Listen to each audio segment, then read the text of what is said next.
21의 생각 이세영입니다. 자신을 보호해줄 정치 공동체가 없는 사람들, 이들을 일러 우리는 난민이라고 부릅니다. 난민에겐 정치적 권리가 없습니다. 허락된 것은 그저 동물적 생존을 이어갈 자유뿐입니다. 말 그대로 벌거벗은 생명입니다. 이들 대부분은 내전이나 학살, 정치적 탄압 때문에 조국을 등진 사람들입니다. 이런 처지인 법적 난민들이 대한민국엔 300명 넘게 살아가고 있습니다. 이번 주 한겨레 21 표지 이야기에서는 국내에 거주하는 난민들의 생활 실태를 조명했습니다. 한국 언론사상 최초의 난민 보고서입니다. 인도주의란 이름의 값싼 동정을 여러분께 강요하진 않겠습니다. 기대하는 것은 자유롭고 평등하며 타인에게 양도할 수 없는 동등한 권리를 가진 인간으로서의 연대의식입니다. 이 자리에 사회팀 박현정 기자 나오셨습니다. 안녕하세요. 네, 안녕하세요. 한겨레 21 박현정이라고 합니다. 네, 이번에 아주 고생을 많이 하셨어요. 예. 한국 언론 최초의 난민 보고서라고 하던데 맞죠? 네.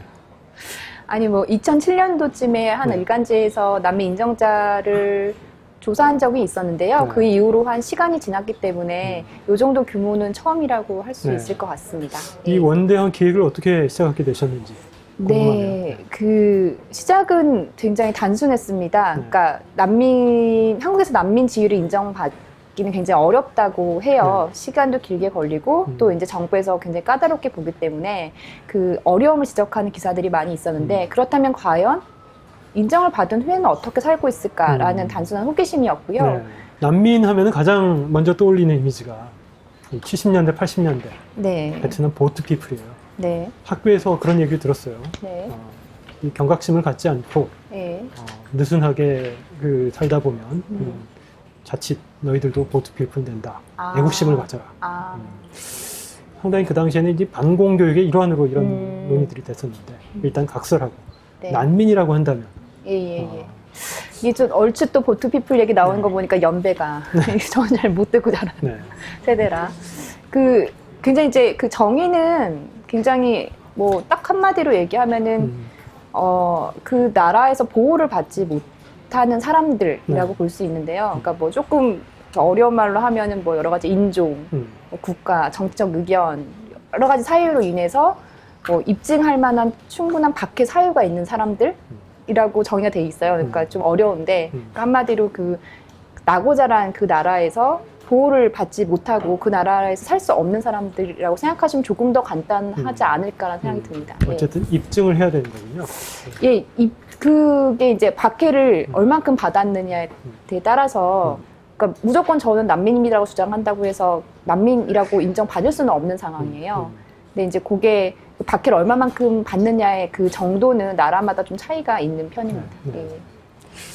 한국에 살고 있는 난민이 정확히 몇 명이나 되는지 그리고 이제 출신국, 성별, 연령대는 어떻게 되는지 그게 좀 궁금하네요. 일단 저희가 이제 그 설문을 시작을 했을 때가 7월 정도였는데요. 그때는 334명의 난민 인정자들이 있었고요. 그 중에 이제 한 분은 이미 돌아가신 걸로 조사가 됐고, 그리고 출신국은 26개국이었습니다. 생각보다 많죠. 그러니까 대부분 이제 버마, 흔히 미얀마라고 하는 쪽에서 가장 많이 오셨고요. 그 다음에 방글라데시, 그리고 그 기타 나라들이 있는데 주로 이제 두 개의 국가, 방글라데시, 버마 쪽이 50% 이상을 훌쩍 차지하는 고 있고요.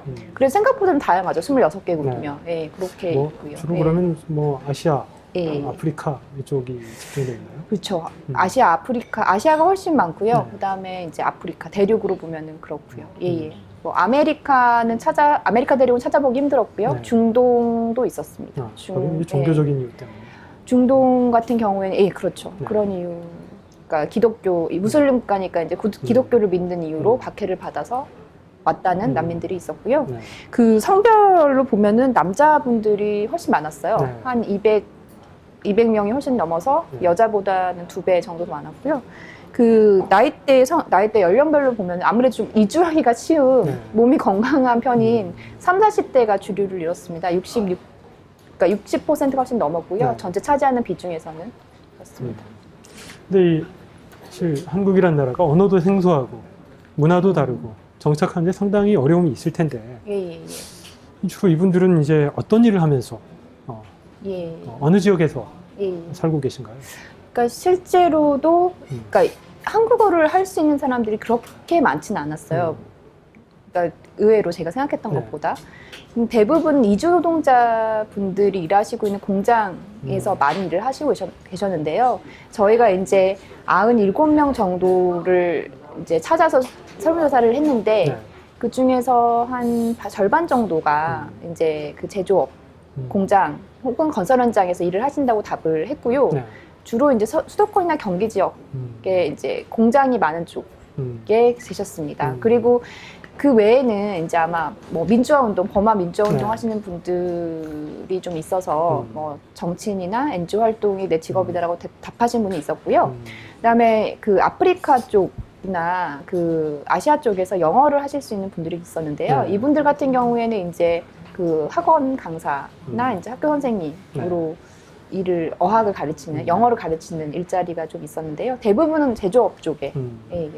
아무래도 그렇다면은 이제 공단들이 몰려있는 경기도 외곽이나 이런 데 많이 살고 계시겠네요. 예, 그렇죠. 그러니까 뭐 외국인들이 많은 안산 지역, 그다음에 뭐 부평, 그다음에 김포, 뭐 이런 쪽 시흥까지도 있었습니다. 예. 벌이가 그렇게 녹록지가 않겠어요? 직업들이 대체로 이제 그런 3D 업종이라고 이끌어지는 것들이니까. 예. 어떤가요? 그 저희가 이제 뭐 여러 소득군을 이렇게 좀 나눠서 그 소득을 체크해 달라고 부탁을 드렸는데요. 절반 정도가 이제 150만 원 미만이라고 답을 해주셨어요. 그리고 뭐 50만 원 미만으로 버신다는 분도 계셨고, 그다음에 그 외에 이제 뭐 300만 원 이상, 뭐 굉장히 조금 그래도 높은 정도의 소득을 올리신 분은 한 분 정도. 대부분 이제 그분은 뭐 하시는 분이시죠? 그 어학 강사, 어학을 가르치거나 이제 아무래도 그 일반 제조업을 해서 그 정도 벌기는 쉽지 않은 상황이고요. 뭐 자영업을 하신다거나 이런 경우에는 조금 상대적으로 수익이 높았는데 이게 뭐 한국 가정과 대비해서는 그렇게 높은 편이라고는 할 수 없을 것 같습니다. 이 생활고 외에도 여러 가지 어려움이 있을 텐데 주로 어떤 고통들을 호소하시던가요?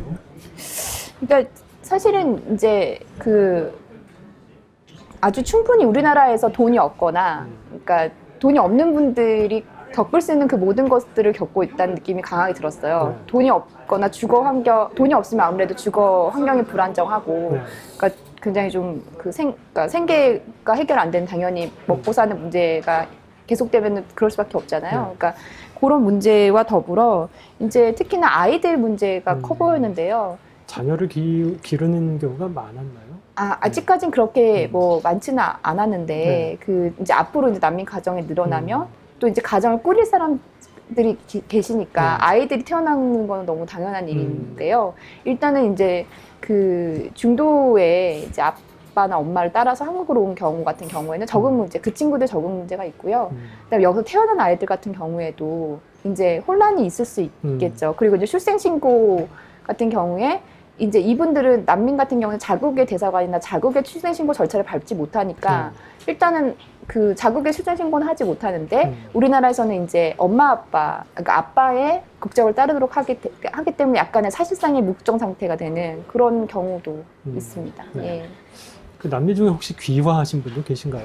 예, 있습니다. 9명 정도, 그러니까 지금 10명이라고 알고 있는데요. 그러니까 그 귀화하신 분도 계십니다. 한국 국적을 취득하신 분도 계십니다. 그분이 이제 법적 신분은 난민이 아니라 한국인인 거죠? 예, 그렇죠. 네. 저희는 일단은 근데 조사 대상에는 그 포함시켜서 귀화하신 난민분도 인터뷰를 했습니다. 예. 그분들은 어떻게 해서 국적을 취득하게 되신 경우인가요? 일단은 결혼이라 혹시 그렇지 않고요. 이제 그 한국에서 일정한 이제 그 체류 기간이 지나고 뭐 재산이 있고 여러 가지 심사를 통해서 다른 외국인들처럼 귀화하는 외국인들 있지 않습니까? 그런 절차들을 거친 다음에 한국어 시험도 보고 그런 다음에 이제 귀화를 하게 됩니다. 귀화 절차는 난민하고 특별히 다른 건 없고요.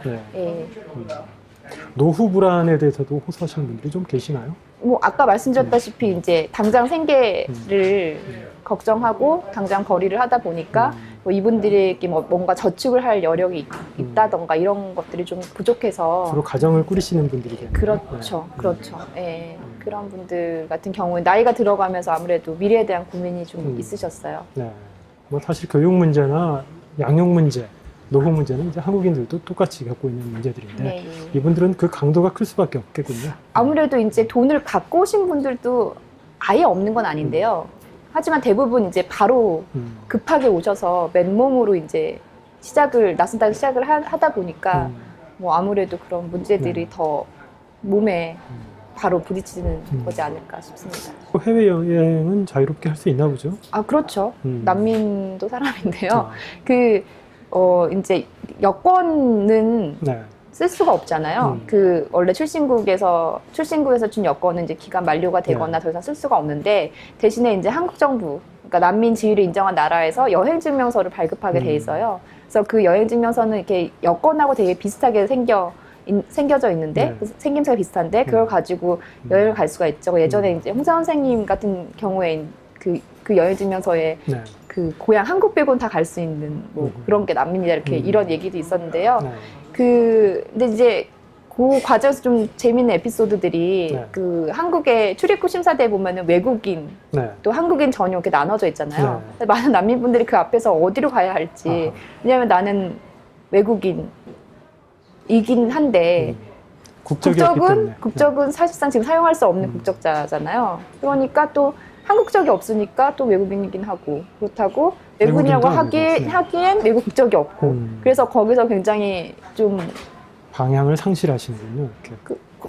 근데 이제 뭐 그런 경우도 있고 어쩌다가 이제 어떤 곳을 택해서 가는데 그 바코드를 못 읽어가지고 기계가 이제 그 여행증명서 바코드를 읽지 못해서 굉장히 뭐 출입국 심사가 길어지는 경우도 겪으셨다고도 하더라고요. 그래서 그 약간 저희가 생각하지 못했던 약간 저희는 이제 국민 그리고 국적이 너무나 당연한 나라에 살고 있는데 이분들이 경험하는 것은 제가 상상하는 그 밖의 일들이 좀 많더라고요. 예.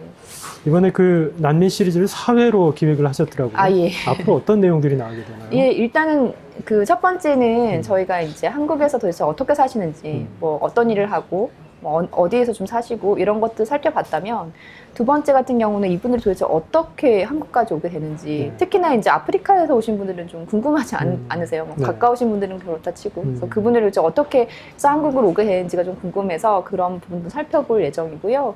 3부 같은 경우에는 이제 아까 전에 아까 제가 말씀드렸던 한국인 줄에 서야 되는지 외국인 줄에 서야 되는지 약간 그렇다면 한국인은 어떤 사람들이 한국 사람이 되는 걸까? 그런 약간 좀 기본적인 아주 철학적인 고민이 들었어요. 그래서 난민분들의 얘기를 하면 지금 현재 한국인들은 어떤 사람이다라는 게 보일 수도 있을 것 같아서 3부는 그렇게 해볼 예정이고요.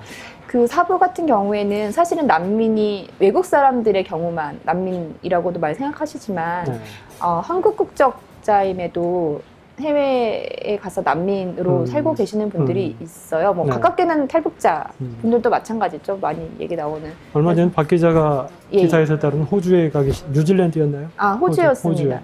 호주에 그때 이제 동성애자이자 병역 거부자였던 분이 그 호주에서 난민 인정을 받았던 사례가 있는데요. 그런 것들, 그런 케이스들 혹은 그런 얘기들을 조금 담아볼 예정입니다. 네, 박 기자 수고하셨습니다. 예, 감사합니다. 후속 기사 기대하겠습니다. 감사합니다. 네. 이번 표지 이야기를 읽으면서 들었던 생각이 있습니다. 난민들이 과연 기사에서 다룬 법적 난민들 뿐이냐는 겁니다.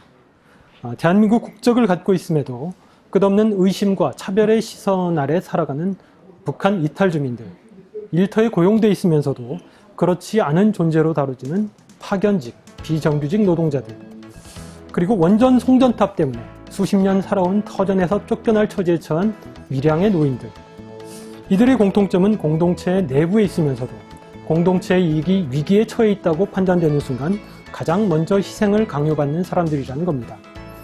이들의 처지가 법적 난민과 다른 점은 무엇일까요? 여러분은 혹시 국민인가요? 난민인가요? 이번 주 특집에서는 말 많고 탈 많은 기초연금 문제를 다뤘습니다.